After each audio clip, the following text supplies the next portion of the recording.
পানির উপর ভেসে ভেসে চলছে বেচাকেনা। ঘন্টার পর ঘন্টা ধরে না খেয়ে ব্যস্ত সময় পার করলেও সেখানে ক্রেতা বিক্রেতাদের জন্য নাই খাওয়ার কোন ব্যবস্থা। তবে এসব মানুষের জন্য নৌকায় ঘুরে ঘুরে খাবার বিক্রি করেন এই ব্যক্তি।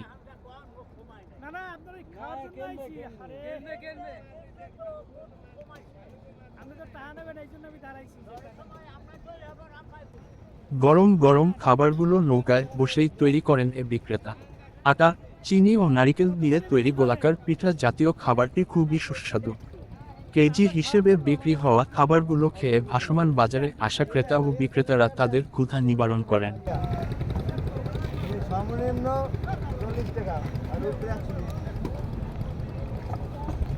এমন বিচিত্র বেচাকেনার দৃশ্য দেখা যাবে বৈঠাকাটা ভাসমান বাজারে।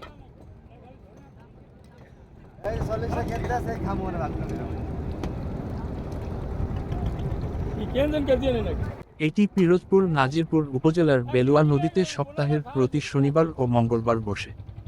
সকালের সূর্য ওঠার আগে বেচাকেনা শুরু হয়ে চলে সকাল 8টা পর্যন্ত।